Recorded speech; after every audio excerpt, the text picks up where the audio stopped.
Salut tout le monde, bienvenue à Angle mort du 15 décembre, si je ne me trompe pas, 2020.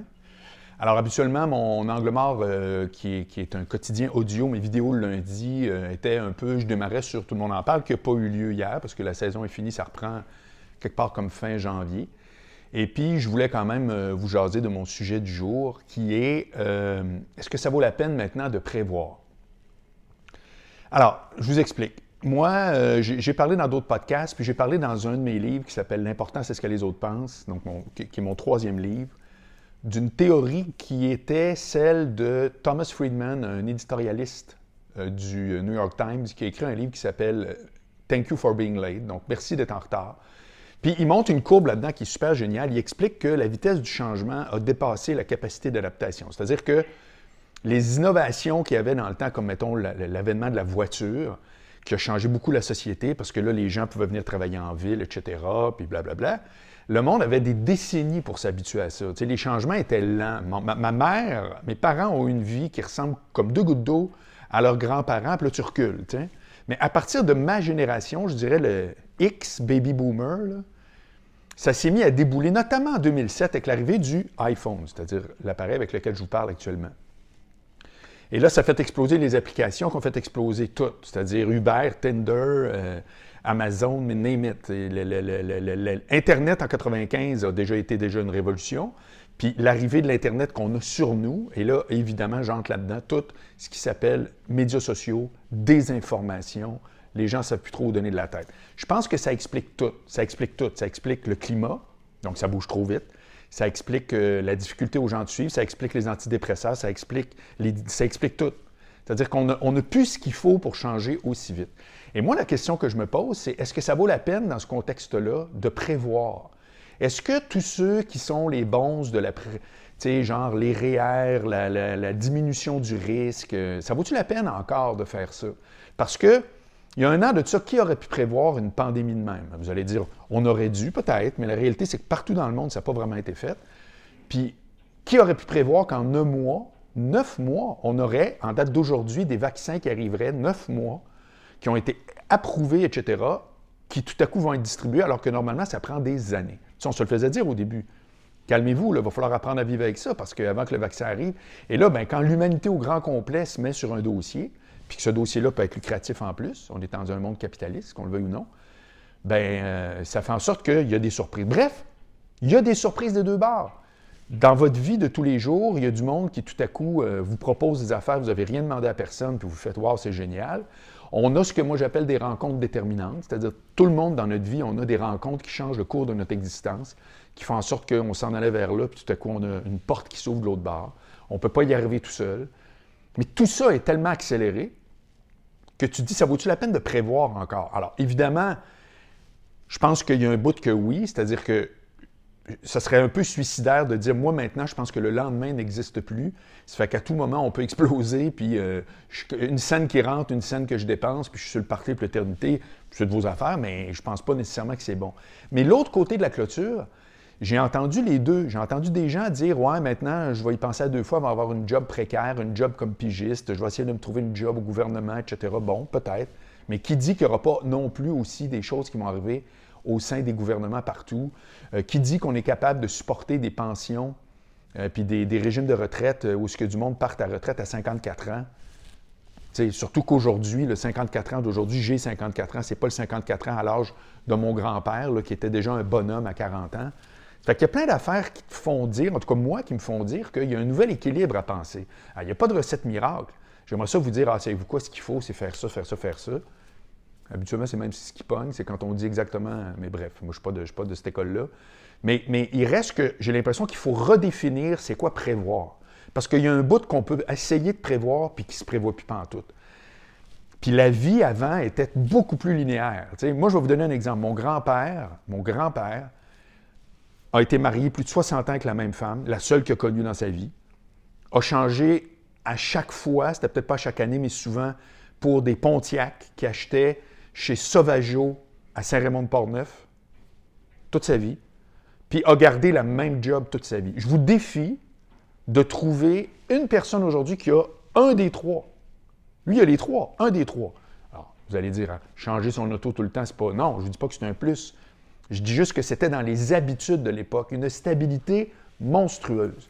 Qui divorçait dans le temps? Personne. Est-ce que ça veut dire que les gens étaient heureux? Pas plus. Mais aujourd'hui, le chaos, si tu veux, le désordre, la non-stabilité, c'est clairement une norme. C'est rendu une norme. C'est que je me pose beaucoup de questions, à savoir, est-ce que cette idée-là de dire, Pierre-Yves McSween, par exemple, qui propose dans son dernier livre, qui fait un tabac et qui sensibilise les gens, notamment les jeunes, à un mode de vie avec un coussin pour faire en sorte que tu deviens plus indépendant dans tes décisions. Moi, je salue ça totalement. Mais il reste que, quand il préconise que dans la vingtaine, c'est pas le temps de faire des tripes, c'est le temps plutôt d'économiser parce que cet argent-là s'actualise, etc., techniquement, il a raison, mais ce que tu vis pas à 20 ans, c'est pas vrai que tu peux le vivre à 40 puis à 50 si tu veux. Tu es rendu ailleurs, tu n'as plus les mêmes goûts. Je vais tout vous illustrer ça. Quand je faisais de la ligne ouverte à Cogeco, à un moment donné, il y a un gars, il s'appelle Rénal. Je ne me souviens plus du sujet. Rénal m'appelle. Puis il se présente. « Salut Marc, moi je m'appelle Rénal, j'ai été planificateur financier toute ma carrière. » J'ai dit « Je suis retraité depuis quelques années. » Bon, parfait. Puis il dit « Je veux juste te dire une chose, c'est que dans ma vie entière, tous les clients, OK, il ne m'a pas dit des fois, mais tous les clients, j'ai fait répéter 3 fois tellement que je trouvais ça savoureux.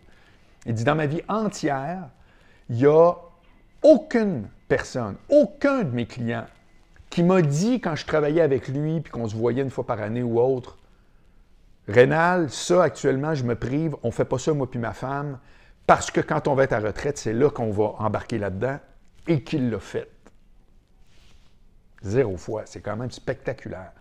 Ça fait qu'il y a tout un bout de ça, c'est-à-dire que ce que vous dites que vous allez faire plus tard, vous n'allez peut-être jamais le faire, parce que ça vous tentera peut-être juste plus. Qui veut faire le tour du monde à 62 ans qui sont pack-sac? Personne.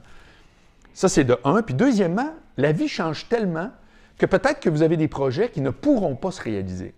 Moi, je prends l'exemple là, de... Moi, j'ai un de mes chums, là, il vit de Perfect Storm. Là. Lui, là, il a un bar, il venait d'ouvrir puis de préparer l'ouverture d'un autre bar, puis il s'est séparé pendant la pandémie. Je ne sais pas qui a plus de problèmes que lui. C'est la pire année que tu peux imaginer. Et il a couru après rien. Moi, je le connais, là. Il ne s'est certainement pas fait laisser parce que c'est un être immonde, bien au contraire. À un moment donné, les couples font leur temps. C'est rendu quasiment la norme. Puis, y a-tu un restaurateur à qui on peut vraiment lancer la roche en disant « Ouais, t'aurais dû prévoir, toi, qu'il y aurait un virus qui ferait que ça ferme partout dans le monde. » Puis c'est épouvantable. Ça fait que, tu sais, des fois, on est responsable de ce qui nous arrive. Puis on a fait une gaffe, je suis désolé, mais là c'est le bout du bout. Fait que lui, là, si on regarde la prévention, la prévision, comment il s'est organisé, blablabla, qu'est-ce qu'on dit, qu'est-ce qu'on fait? Quels conseils on peut donner, comprenez-vous? C'est ça que je veux dire. Aujourd'hui, moi, je veux juste arriver avec l'idée que, à un moment donné, on oscille tout le temps entre gérer le risque, prévoir pour demain, puis une phrase, moi, que je trouve qui est parfaite puis qui résume bien les affaires, il n'y a pas 2 minutes à perdre. Il n'y a pas 2 minutes à perdre.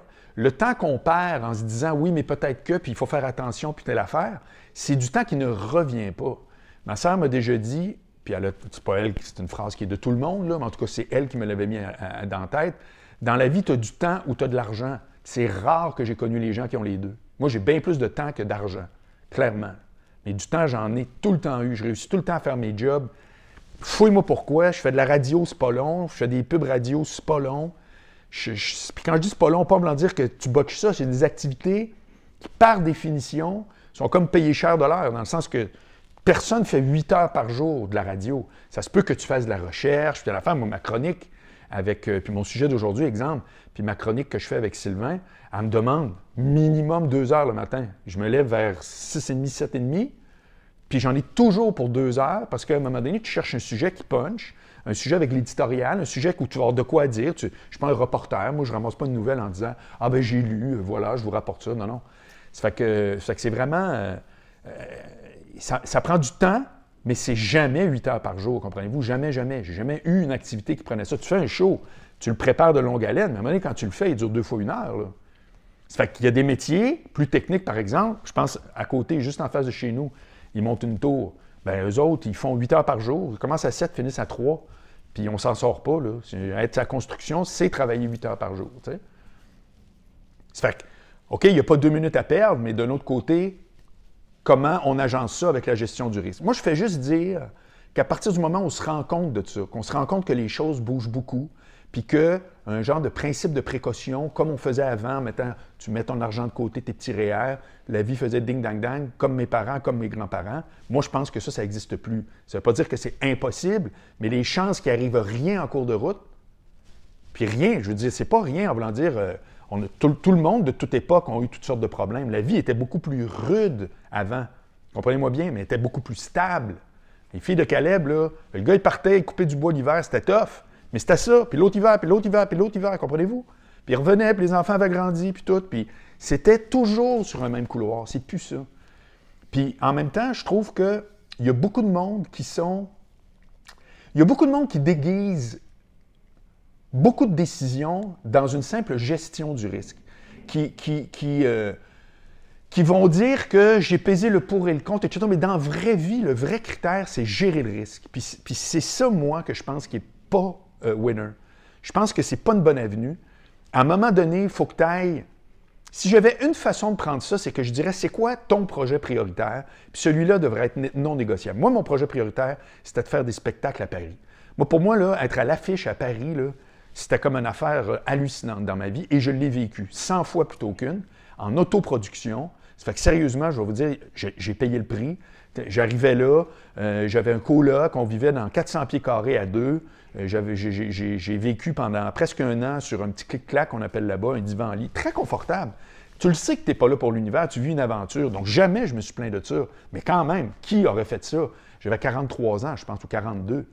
Je veux dire, il a fallu que je mette tout ce que je faisais sur pause pour dire, moi, c'est pas négociable. Mais savez-vous quoi? Je le referais n'importe quand. J'ai des souvenirs pour le restant de mes jours. Puis ça, c'est l'autre affaire. Quelle valeur on accorde aux souvenirs? Moi, j'en accorde beaucoup. Moi, le fait de dire que ma to-do list est pleine, que je me lève le matin, que je trouve que j'ai des journées fantastiques, que je fais des podcasts qui, pour l'instant, sont encore bien en dessous du radar. Je ne suis pas rendu avec des milliers de hits, ça n'arrivera peut-être jamais. J'essaie de trouver un modèle pour mélanger ça avec ce que je fais médiatiquement à la radio, blablabla. Je suis dans un modèle d'affaires fascinant. Je sors ma newsletter cette semaine. Tout mon plan de l'année, c'est extrêmement stimulant. Mais si demain, on me disait, tu as le cancer, je ne ferais pas comme, oh mon Dieu, j'ai perdu mon temps, je n'ai pas mis assez de REER. Ce que je ferais, c'est que je viens d'acheter un condo, je capote comme un malade. Mes projets de podcast, non, ils ne rapportent pas pour le moment, mais c'est toujours bien ça que je fais dans la vie. Moi, je suis un gars qui communique, je suis un gars qui dit des choses, qui échange, qui écoute, qui anime. C'est ça que je fais. Je ne peux pas regretter de faire ce que je fais dans la vie, comprenez-vous? Ça fait que toute cette approche-là n'est pas parfaite. Elle ne rend pas millionnaire dans mon cas. Là. Moi, je dis juste les vraies choses. Mais tu as l'impression que tu vis ce qu'il faut que tu vives. Ma vie me ressemble. Ma vie me ressemble. C'est ça la vraie question. Puis j'ai l'impression que pour que notre vie nous ressemble, moins que jamais, il faut essayer juste de gérer le risque. Voilà, c'est ça que je voulais vous dire aujourd'hui. Maintenant, ça peut susciter des réactions, bien entendu. Loin de moi de vous dire, vivez de même, c'est de même qu'il faut vivre. Pas en tout. Je vous donne, moi, mon avis, comment moi je fais ça, puis après ça, ça convient à tous ou pas. Mais c'est un sujet qui est extrêmement intéressant. Je trouve ça très juteux. En terminant, plus une chaîne YouTube devient populaire, plus il y a des commentaires. C'est intéressant. Et il y a aussi des commentaires négatifs. Je vous rappelle que vous pouvez voir la dernière vidéo que j'ai faite où est-ce que je félicite quelqu'un de très articulé qui m'a dit qu'il n'était pas d'accord du tout avec mon point. Puis il y en a d'autres que j'ai bloqués. Parce que moi, je vous le dis tout de suite, il n'y a pas d'affaire de il faut laisser les commentaires, je m'en claque totalement. Moi, un commentaire qui n'est que gratuit, une insulte débile, de quoi, ça ne m'intéresse pas. Puis il y a deux choix avec YouTube, tu peux éliminer, effacer un commentaire ou barrer la personne. Moi, je vous barre tout de suite. Ça ne me tente pas de vous entendre. Je n'ai aucun échange à faire. Alors qu'au contraire, si vous dites c'est super, tant mieux. Mais si vous dites je ne suis pas d'accord, vous l'articulez, vous ne me criez pas de non, moi je suis extatique. Je ne demande rien que ça. Rappelez-vous, le slogan d'Anglemar, c'est quand deux associés sont toujours d'accord, c'est qu'il y en a un de trop.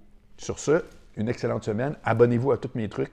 Bien entendu, pour l'instant, c'est ma paye, c'est quand je vois, et c'est le cas, les chiffres montés, évidemment, je trouve ça tout le temps super cool. Salut!